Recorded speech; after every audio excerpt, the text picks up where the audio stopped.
الحمد للہ وکفا وسلام علی عبادہ الذین اصطفاہ اما بعد۔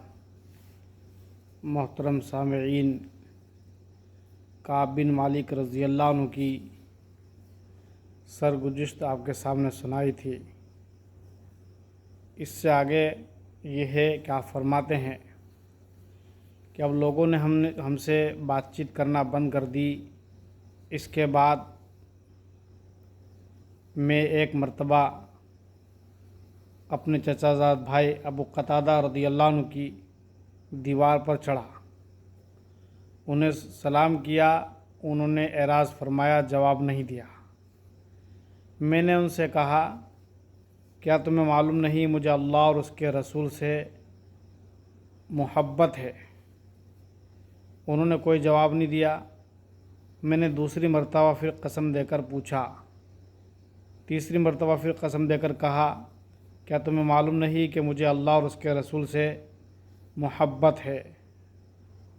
انہوں نے یہ کہا کہ اللہ اور اس کے رسول ہی جانے۔ میں یہ جواب سن کر رو پڑا، آنکھوں سے آنسو جاری ہو گئے اور میں نیچے اتر گیا۔ اس کے بعد میں ایک مرتبہ مدینہ کے بازار میں جا رہا تھا کہ مجھے ملک شام کا ایک نصرانی ملا جو میرا پتہ پوچھ رہا تھا۔ لوگوں نے انگلی کے اشارے سے بتایا، وہ مجھ تک پہنچا اور اس نے کہا کہ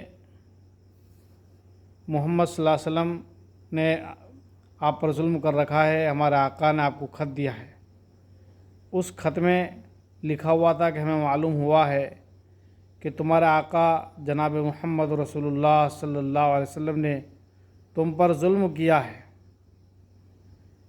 اللہ تعالیٰ آپ کو ذلت کی جگہ نہ رکھے، آپ ہمارے پاس آؤ، ہم آپ کو عزت دیں گے۔ میں نے یہ خط پڑھا۔ اس کے بعد اس خط کو لے کر میں گیا اور تندور میں ڈال دیا۔ پھر رسول اللہ صلی اللہ علیہ وسلم کی خدمت میں حاضر ہوا، اور حاضر ہونے کے بعد میں نے عرض کیا، یا رسول اللہ صلی اللہ علیہ وسلم، اب تو کافر بھی مجھ پر طمع کرنے لگے ہیں، اور میں نے سوچ لیا کہ اب میری یہاں تک نوبت پہنچ گئی ہے کہ لوگ مجھے اسلام سے ہٹانے لگے۔ اس کے بعد جب 40 دن ہو گئے، اللہ کے نبی صلی اللہ علیہ وسلم کی طرف سے حکم آیا کہ آپ اپنی بیوی کو بھی چھوڑ دیں۔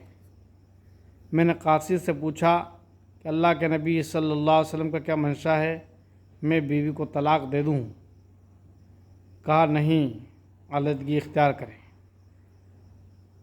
ہمارے ساتھی حضرت ہلال بن امیہ، ان کی بیوی آپ صلی اللہ علیہ وسلم کی خدمت میں حاضر ہوئی اور عرض کیا کہ وہ بوڑھے ہیں، اگر ان کی خدمت نہیں کی گئی تو ہلاک ہو جائیں گے۔ آپ صلی اللہ علیہ وسلم نے ان کو اجازت فرما دی اور کہا کہ ان کی خدمت کریں، کوئی مضائقہ نہیں ہے، لیکن صحبت نہ کریں۔ کہنے لگی کہ یا رسول اللہ صلی اللہ علیہ وسلم، جب سے یہ واقعہ ہوا اس طرف تو ملان بھی نہیں ہے، پورا وقت روتے ہی گزر رہا ہے۔ لوگوں نے مجھ سے بھی کہا کہ ہلال بن امیہ کی طرح آپ بھی اجازت لے لیں۔ میں نے کہا کہ وہ بوڑھے ہیں اور میں جوان ہوں، میں اس کی جرات نہیں کرتا۔ ٹھیک اس طرح 50 دن ہو گئے۔ 50ویں دن میں اپنے چھت پر فجر کی نماز پڑھ رہا تھا کہ پہاڑی پر سے آواز آئی کہ کعب تمہیں خوشخبری ہو۔ میں نماز پڑھ کر بیٹھا تھا اور غم کی حالت میں تھا۔ میں فوراً سجدے میں گر گیا اور مارے خوشی کے رونے لگا۔ ایک شخص گھوڑے پر سوار ہو کر آئے اور انہوں نے مجھے خوشخبری دی، اور اس طرح میرے ساتھیوں کو بھی دی۔ میں نے ان کو ایک جوڑا جو میں نے پہن رکھا تھا وہ مرحمت فرمایا کہ اس کے علاوہ میری ملکیت میں اس وقت کچھ بھی نہیں تھا۔ پھر میں نے ایک جوڑا منگوایا اور پہنا، اور رسول اللہ صلی اللہ علیہ وسلم کی خدمت میں حاضر ہوا، اور جیسے ہی آپ صلی اللہ علیہ وسلم کی خدمت میں حاضر ہوا تو صحابہ کرام وہاں موجود تھے۔ سب سے پہلے جس شخص نے مجھے سلام کیا، مصافحہ کیا، آگے بڑھ کر مبارکباد دی، وہ ابو طلحہ رضی اللہ عنہ کہ ان کا مصافحہ ہمیشہ یاد رہے گا۔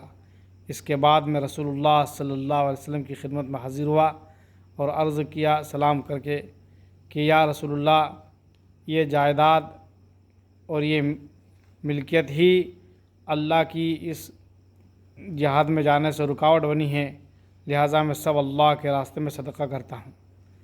آپ صلی اللہ علیہ وسلم نے ارشاد فرمایا کہ مشقت ہوگی، کچھ اپنے لیے بھی رکھو۔ میں نے عرض کیا خیبر کا حصہ میرے لیے چھوڑ دیجیے۔ آپ صلی اللہ علیہ وسلم نے اس کو پسند فرمایا۔ اللہ عمل کی توفیق عطا فرمائے۔